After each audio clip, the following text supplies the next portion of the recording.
In this episode of What Not to Do, Michelle's dreams become even more unstoppable, hopping class for some intense. The helpless teacher had to seek out Michelle's dad, but he immediately jumped in to defend her, claiming she has always had a delicate stomach, so it's reasonable she missed forming 5 classes daily. He even proposed withdrawing Michelle from school. Time so next, Dad took her to the racetrack to share the ultimate tips. The outside grass was soft, while the inside was rock hard.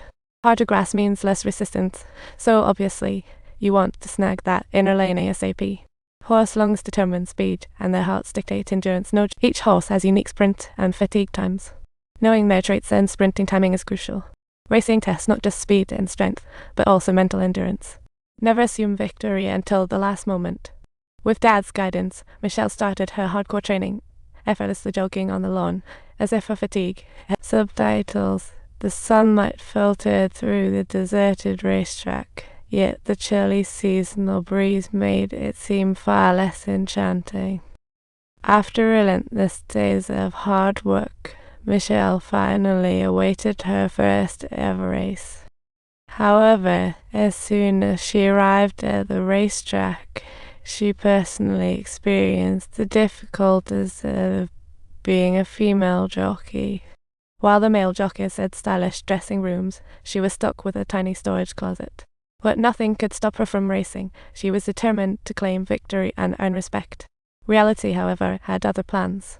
The race hadn't even begun before she found herself in dead last. Despite remembering Dad's tips and hearing him cheer her on, the gaps in experience and skill led to her defeat. After the race, she admitted her mistake, having spotted an overtaking opportunity in the crowd but missing it.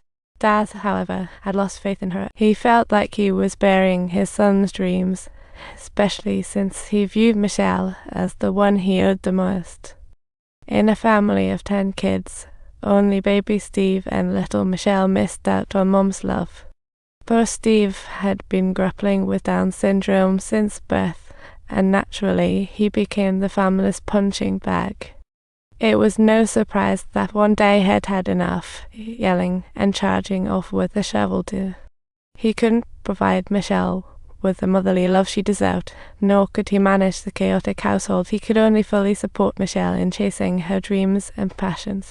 That's why Dad rescinded his decision to pull her from racing to go back to school, and instead fully supported her pursuit. Finally, at Ballarat racetrack, Michelle's mindset and skill soared, with past rush and anxiety gone.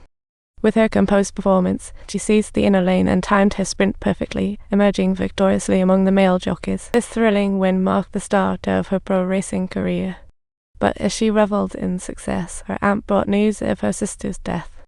Her sister Bridget was the second female jockey in Australia's history, overcoming traditional prejudices, but unexpectedly left the world. The funeral was a sea of sorrow. That tiny coffin held countless precious memories.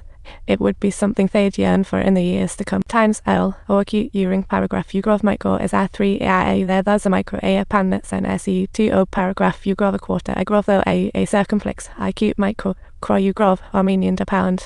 To avert her tragedy, he made Michelle sit out for 2 years. During this period, she could only run alone on an empty track towards a distant future. One day, she had had enough of the prison-like restraint and expressed her wish to race. Dad said she wasn't ready and needed patience. Michelle retorted at once. Dad turned, unwilling to talk more. Michelle watched him go, refusing to yield or compromise this time. Then it dawned on Dad that the little girl who once needed so much love had grown wings of her own. Even if he didn't want to let go, she would ultimately soar into the sky. Sure enough, Michelle, furious, packed up, got in her red car, and vowed to escape paternal constraints. Meanwhile, Dad watched from the window, not wanting to lose another daughter or his support for her dreams. What seemed endless confinement was actually a desperate move after deep thought, yet the daughter failed to understand her father's intent.